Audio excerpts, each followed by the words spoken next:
thanking the organizers of this conference for the invite.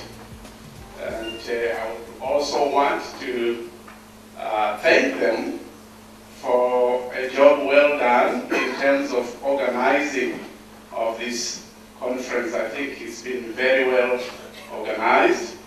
Very often we tend to want to celebrate mediocrity when it comes to social work issues. We think it's only a social work conference, so it can afford it to be second rate. No, that's not the spirit. The spirit is to do the best we can, and in this instance, I'm very happy that they have done a great job. If you look at the program, it's first class. As I say, it is indeed my singular honor and privilege for me to share a few thoughts with you on a subject that is very close to my heart, the whole person of social development.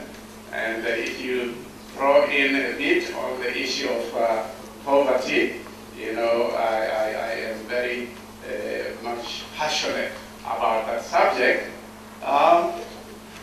I understood from the comments made yesterday that there are about 400 of us here, and that reminded me that the last keynote address I made was also to 400 people, except this was in Melbourne, Australia.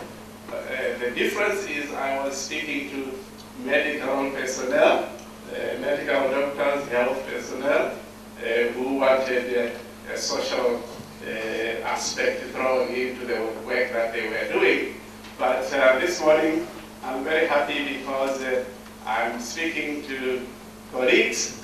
If it were a church service, I would be saying I am preaching to the converted because we speak the same language. So I am very comfortable talking to colleagues in the same profession as myself. Let me just, for a moment, before I go into my topic, just turn to the students in our midst and say that I want to add my voice to what Professor Smith said yesterday, that we must be proud of this profession, right? Let us be proud. There is no reason for us to be apologetic to anybody about this profession. This is the ultimate in human service professions. So let us be proud of this. There are a couple of aspects which I call fundamentals, which I always mention to my students with regard to the subject of social work. And the three of them, the first one is that once a social worker, always a social worker, right? That is a truth, that is important. You might go into industry and hide somewhere, but you are still a social worker at heart once you get proper social work training. The second one is that we are social workers 24 hours a day, right? If we do social work properly, we are social workers 24 hours a day. And the third fundamental that I want to share with you is wherever there are human beings, wherever there are people, there is potential for social work, right? It doesn't matter where. So those three aspects are very crucial, and I would like the students, especially in our midst, to remember them. Now, as I go into my presentation this morning, I want to make one point very clear, and that is that, the key thesis of my argument is that many in the social work profession seem to be specializing or majoring in minors, what I call majoring in minors. What do I mean by this? I am saying that we have a situation like this, where we have a water tap, right? Now this water tap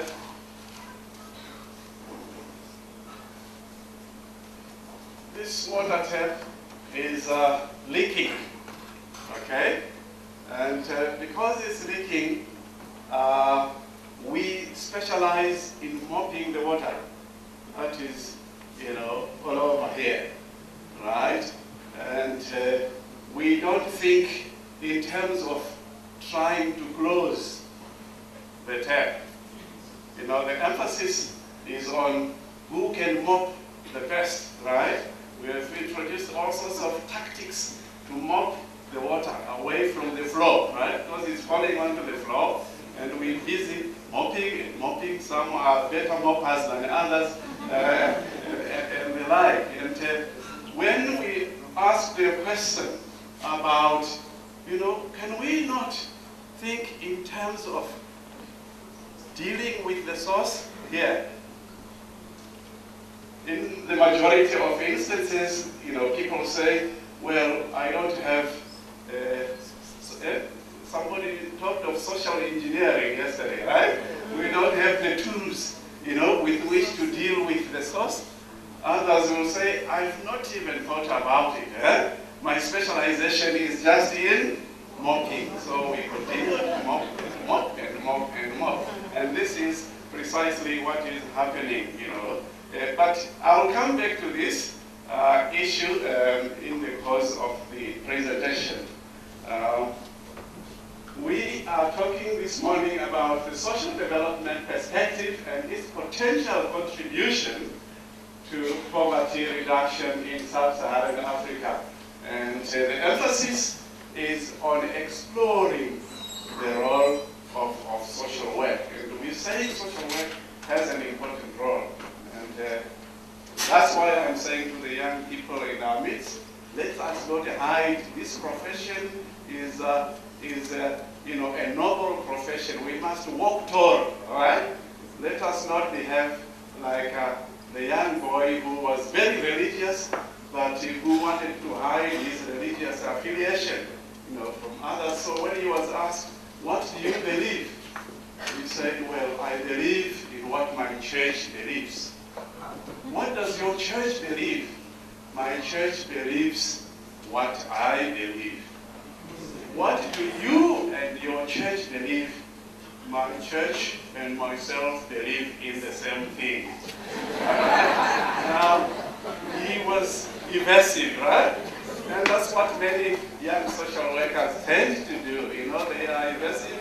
They don't want to come out. If I say, social workers of the world, stand up, they will keep, hiding. Now, that should not be the case. Right, so we're saying we have an important role to play, especially in the context of poverty reduction, poverty alleviation.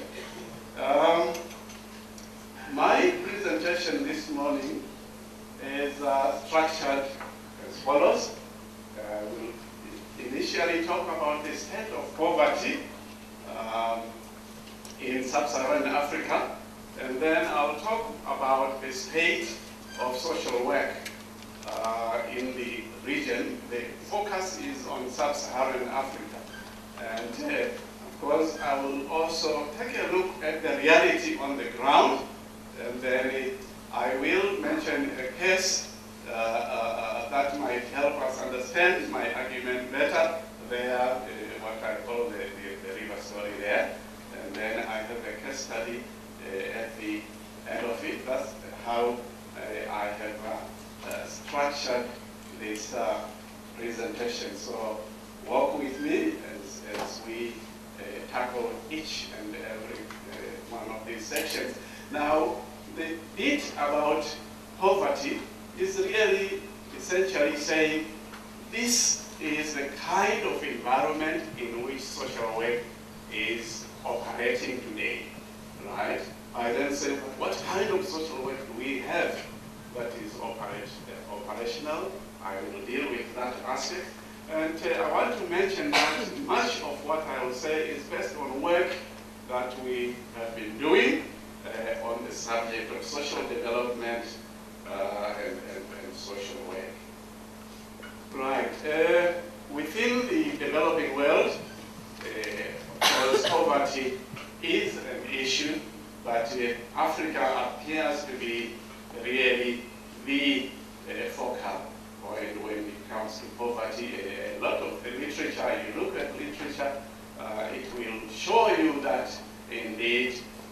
poverty is a major issue, especially in sub-Saharan Africa.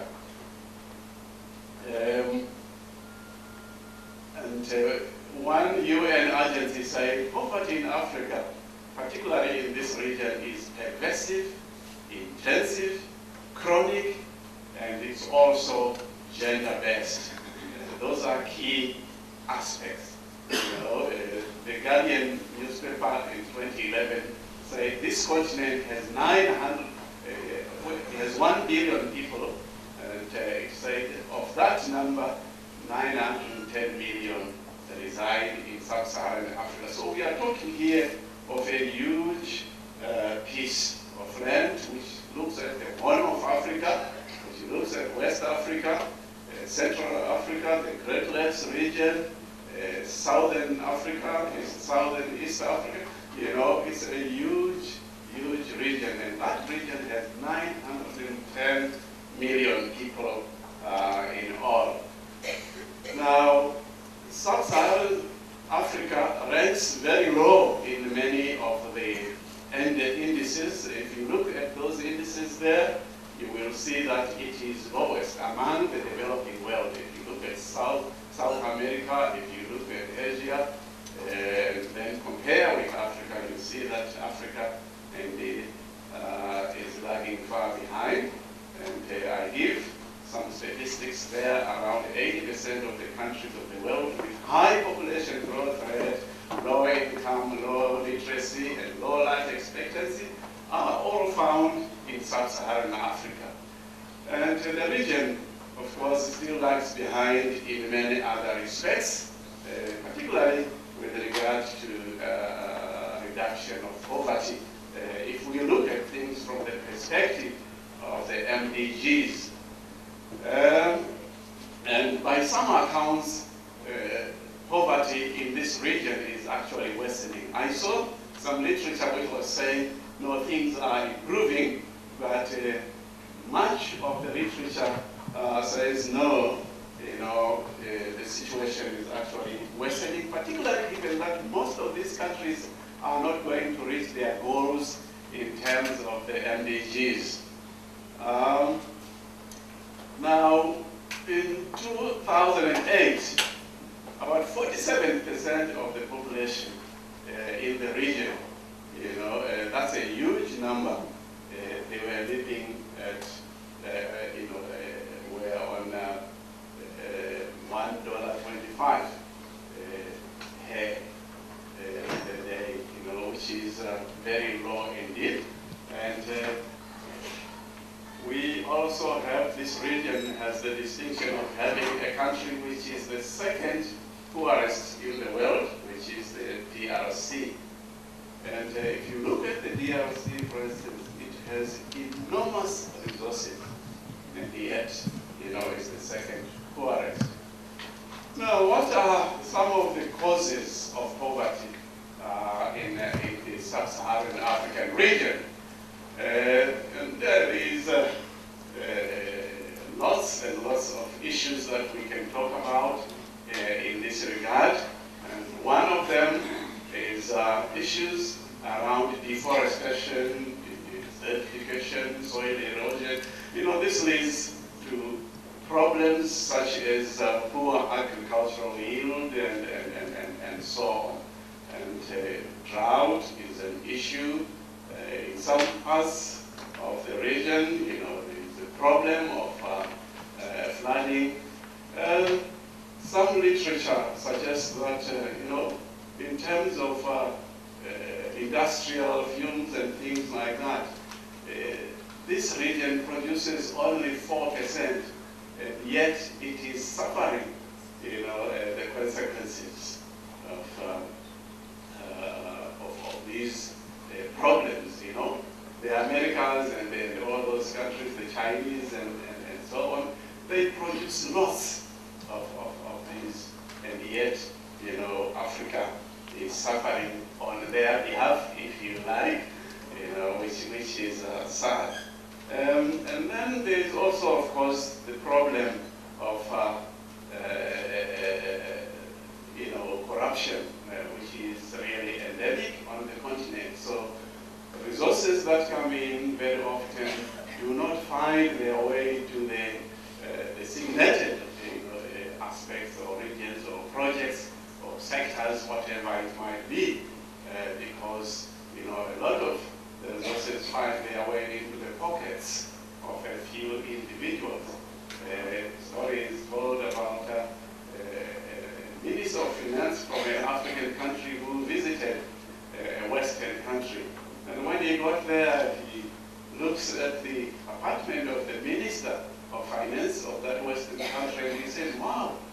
this is wonderful. Eh? How do you manage to sustain such a lifestyle? And this guy says, come, look through the window. Eh? You see that tall building there? 20% of the proceeds went into my pocket. This is what the guy said, you know, kickbacks. Eh? Right. Then 2 years later, it was the turn of the Western Minister of Finance visiting the African counterpart, and he gets there, and what does he find? Opulence, you know, beautiful mansion, and all that, and all that. And he says, wow, huh? You're even living a better lifestyle than I am. How do you explain this? And he says, come, look through the window, you see that long bridge there? And this guy tries to see, which bridge? He says, that long bridge there. He says, I don't see any bridge. And he says, precisely. 100% of money that was meant to construct a bridge there went into my pocket. You know? In other words, the African guy was saying, where you do a bit of corruption in the West, we can only better it. We do it better than you do. You know? Yeah, so corruption is indeed a major issue of concern. And I mentioned climate change there, and saying that although Africa is not responsible for much of the damage, it is suffering the consequences.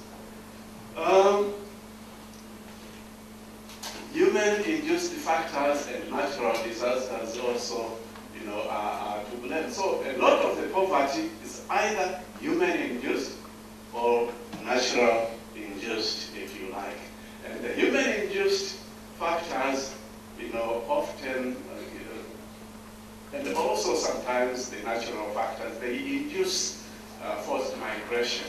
People moving unceremoniously from their homes to somewhere else, and the moment they get there are problems because of the fact that they would have left their homes unceremoniously.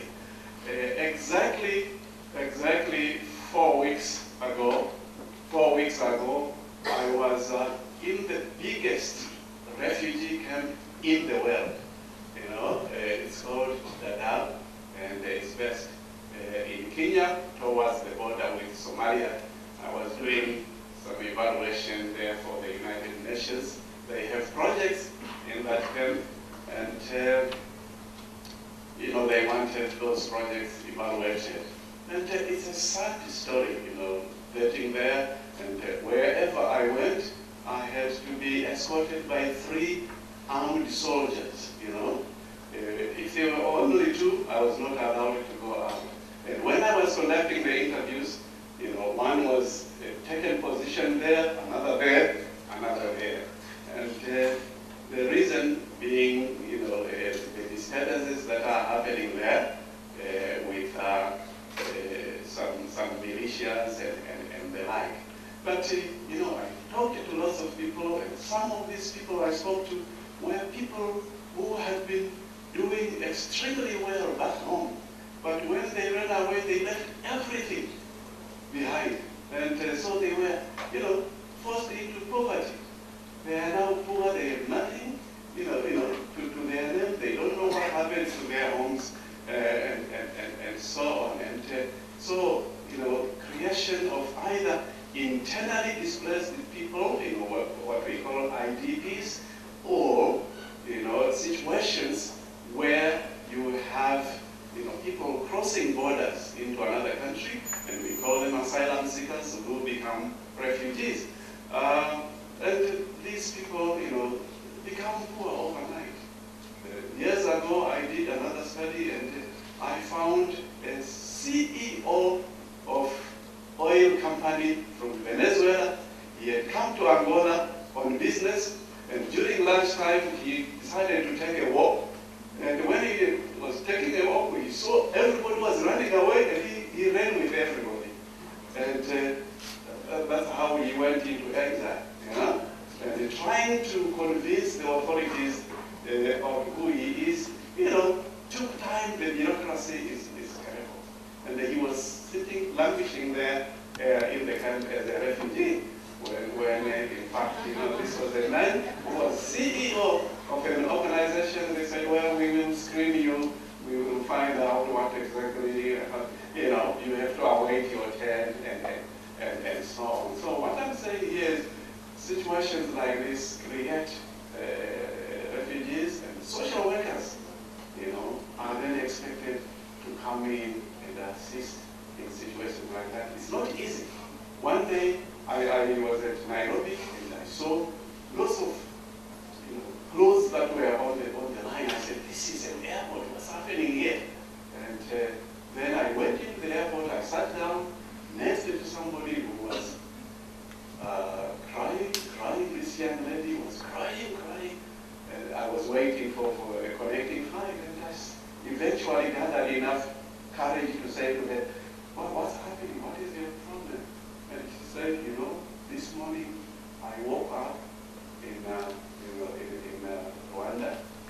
This was the time of the genocide.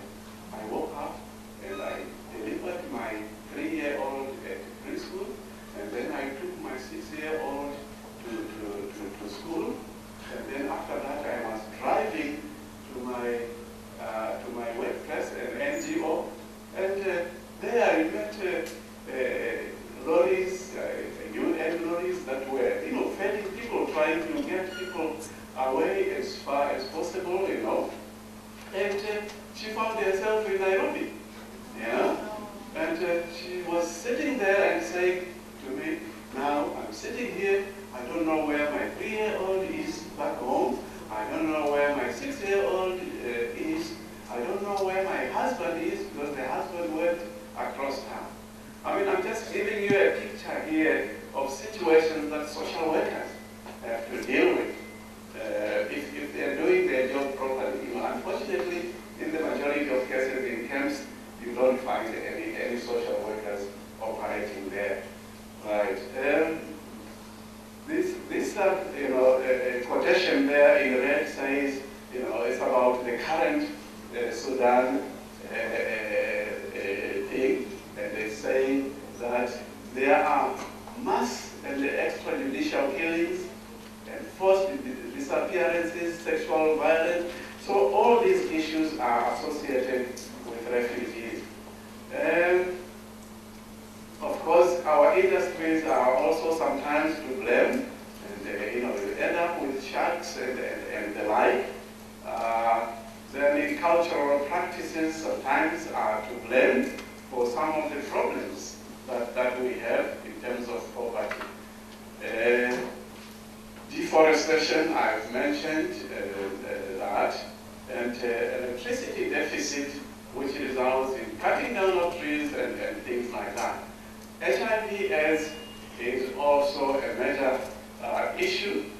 Panos Institute said HIV/AIDS behaves like a misery-seeking missile as it thrives in conditions of poverty.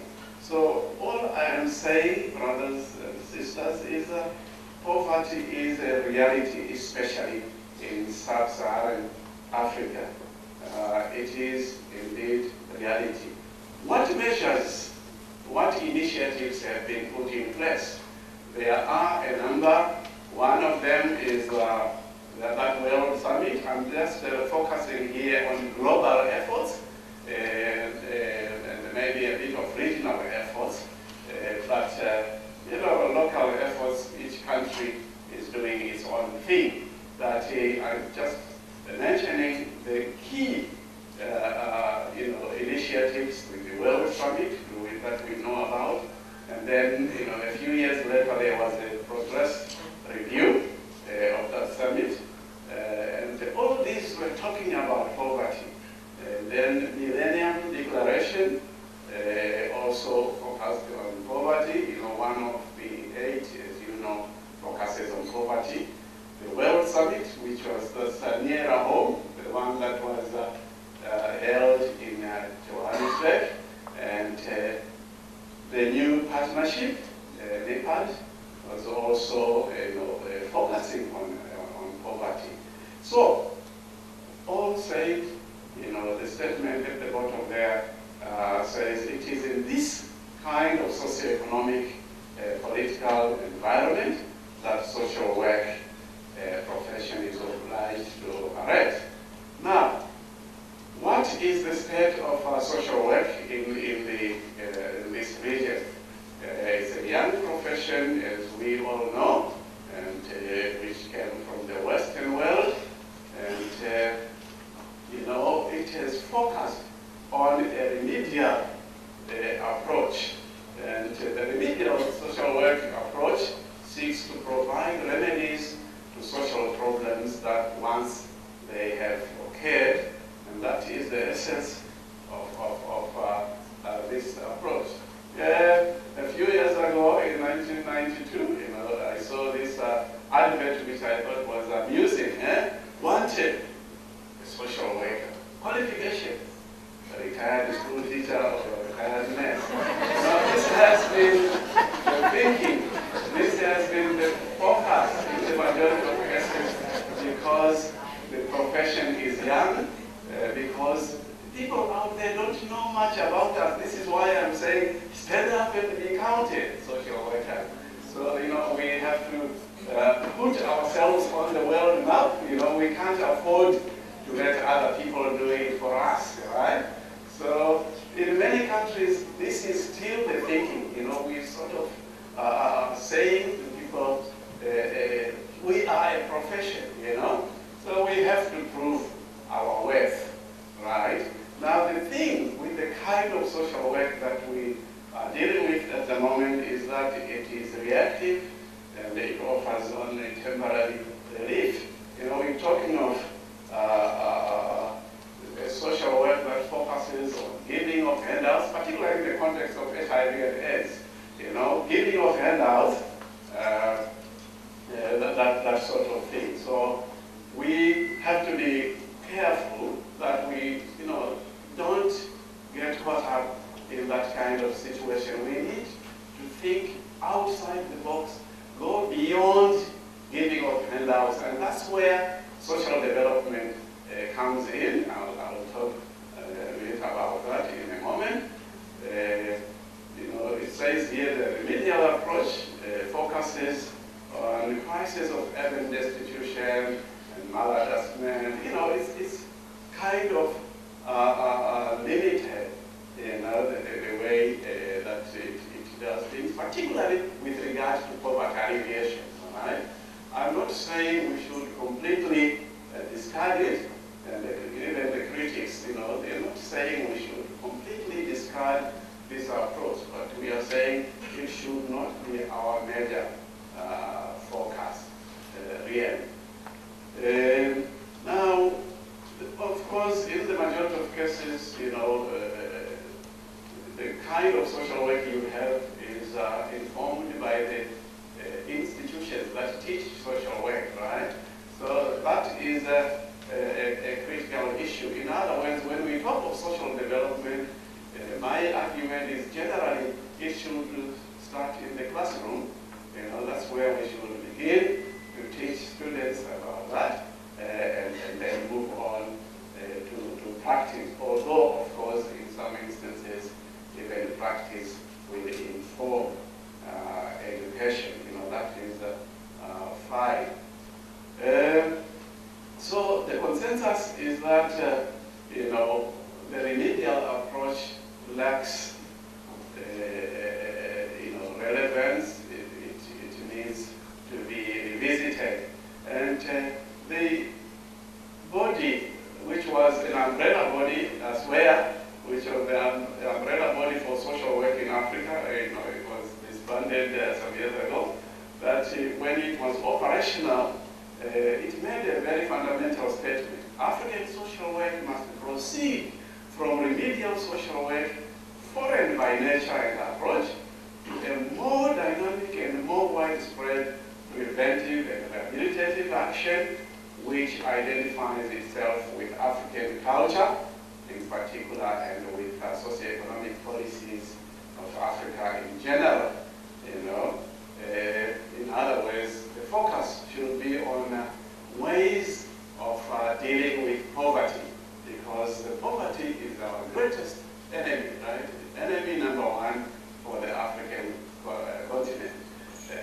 Some authors here say African social work needs to develop a paradigm of social work practice that would prepare the way for a broad-based, change-oriented profession, able to deal with some of the severe social problems that we have. And of course, that's when the social development approach comes in. It is preventive. It's not, it does not wait for things to happen, but it's preventive and proactive and aims for long-term change. That is the essence of the approach that we are advocating. And so, commentators have said this is the direction that social work should take. We should move in the direction, but for some reason, many among the social work fraternity have not responded favorably to this call to move in the direction of developmental social work. The work that we have done, the research that we have done has shown that there are essentially 6 reasons why social workers, in the majority of cases, institutions even, or those that are in practice, have not moved in the direction of developmental social work, right? Some of those references there, are of the work that we have done, right? The first problem is some social workers believe social development falls outside the domain. They don't agree that it should be part of social work, the social development approach. They believe, it is the business of economists and people like that. Some years ago, I presented a paper at Louisiana State University in the US and told how we were training our students to engage communities, promoting small projects and the like. And at the end of my presentation, this guy, put up his hand and said, "And you still call that social work?" So that is really the thinking among some. They believe it's outside the domain of social work. Others lack of a clear appreciation on the part of some social workers of what social development really entails. What is social development? Armstrong and Wilson, they made an important statement there. They said the question now facing social work education is how social workers can be trained as social development workers who can recognize the problems of mass poverty and other development and contribute to the solutions of these problems. And indeed, this has been an issue. I have done a bit of work trying to see, what could be done, what could be the benchmarks. How can an institution tell that we are moving in the direction of developmental social work and that work is available? Many social work professionals are oblivious of the potential benefits of promoting social development. Some are not sure what the benefits are. This has come from research that we have done. And many social work professionals also have to operate within the confines of difficult political situations. Now, if you are in a difficult political situation, I think somebody mentioned this yesterday, that sometimes there is hesitancy because you don't want to bite the hand that feeds you, and also people are hesitant. Number 5, lack of resources which can be tapped. Some say, we don't have the resources to move in that direction. And number 6, some have never really given it some thought. Someone will say, I've never thought of that one. I was trained and I'm working, and that's it. They've never really thought of the need to go developmental. And now I am appealing, that's really the essence of my presentation, for social workers to really think carefully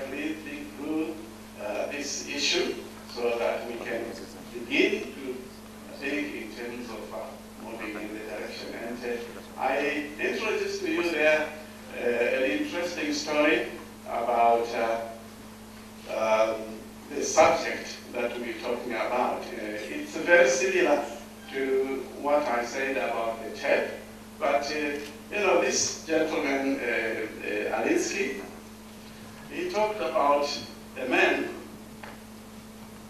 Now this man, okay, this is a river, and this man is walking in the jungle, trying to cross this river, right, somewhere here, right, and as he is walking, he hears as he is trying to cross, somebody here, crying, please help me, please, I'm drowning, please help. So I call this man Mr. Smart, right? So Mr. Smart jumps into the water and rescues this person. And then when that happens, he's about to go and he hears again somebody crying, please help me, please. Then he jumps in again. He jumps in a third time, a fourth time. Meanwhile, some people from the surrounding areas who could not swim themselves gathered, onlookers. And they were just edging him on, right? Edging Mr. Smart on. And then after the seventh person has drowned, he has gone in and rescued, he then decides to walk away.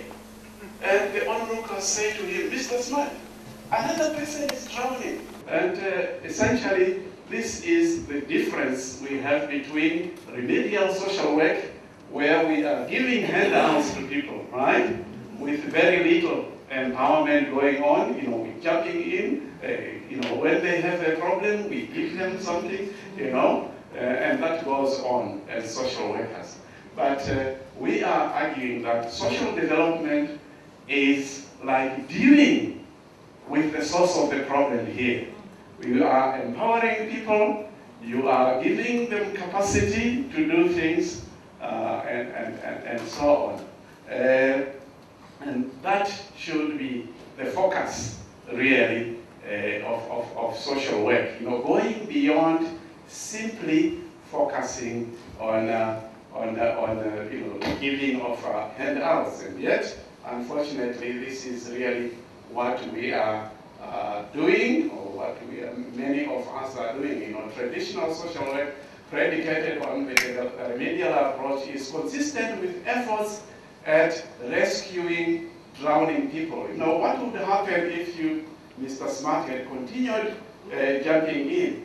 He might have gotten weary, right? Tired himself, right? Or he might even drown himself, And this is what tends to happen. There's a lot of drowning that takes place. In Zimbabwe, some of the work that we did in Zimbabwe showed that the welfare budget, where the food handouts and things come in, is exhausted within 6 months of the year. It does not last the whole year. And the governments don't have that kind of resources, Even if you look at issues around other forms of social work practice, the textbook is very clear. It says, you need to establish rapport. And how do you establish rapport? You visit, right? And probably several visits. You pay several visits. And, we just don't have the resources to do that, unfortunately. We don't have the resources to do that. And so we are saying social work in Africa should reconfigure itself. What is it that we should do to make ourselves relevant? I was doing research. I went into an area, and this social worker, took me out. I was interviewing social workers. I actually felt guilty because, I was taking the social worker away from her work, and yet she had a queue, a big queue of people waiting for attention. And after my interview, we got out and we saw this long, a queue of people awaiting assistance, and he said, you see that old man? He comes from 20 kilometers away. This was in a rural setting. And he catches the morning bus to come and then joins the queue. And his hope is that I deal with him within that time period, in time for the bus that takes him back which comes around 3 p.m. So our social worker is forced to be a mere clerk. There is no social work practice with the rapport that we talk about and things like that. So we are saying we really need to take another look and say, is this the way we should be going? Social development uses community, the concept of community as the organizing principle, right? If you deal with communities, then the other issues, can be taken care of. This is really the essence. In the majority of cases, what many of us are doing, we get a drug addict, we treat, go through the process with him, and then after going through the process, we take the person, we say, yeah, you are okay, and then he goes exactly into the same environment, So that's why we say, let's focus on doing something about the community. If we empower the community, then the situation might be better. We can be dealing with some of these individual issues. So that's really the issue. And going back to what I said earlier about the tap, it's essentially along the same lines. The remedial approach is akin to mopping water from a leaking tap when a more permanent solution is required. You are familiar, many of you, with the Chinese saying, right? Which goes about fish. If you give a man a fish, he will eat once. But if you teach a man how to fish, he will eat for the rest of his life. And that's really what should be the guiding principle. And teaching people how to fish is consistent with the social development approach. Also focus on what is called poverty reduction program. In other words, apart from providing counseling and all that, they will also provide opportunities for small income generating projects. The social worker ensures that these people get the necessary inputs that are required. Maybe they will have a backyard garden, or they will have they can pull together and maybe come up with a bakery or some small income generating project. And where skills are needed, they will provide the skills. So poverty continues. As I conclude, I want to emphasize that it continues to haunt many in sub-Saharan Africa, and it is triggered by both human excesses and natural phenomenon. And social workers, of the world should unite. It's very important that we unite. I think this has been mentioned over and over again. But some of us are selfish, right? They don't want to think in terms of coming together. Have you heard of the definition of selfishness? Yes, a young boy rushes into a police station and he says to the police, please come, there are people that are fighting. Please come. And he says, who is it that is fighting? Well, it's my father, he's fighting with somebody, please come. The policeman says, how long have these people been fighting? And he says, well, about 30 minutes now. And the policeman says, 30 minutes? Why didn't you come earlier? And he says, because my father was winning. So when your father is winning, there is no need to go to the police, right? You only go to the police when the chips are down, right? So I'm saying to social workers, let us come together, let us be one, and work out. I say here the consequences of failure to embrace the social development perspective in efforts at poverty reduction would be too costly to contemplate. Thank you very much for listening.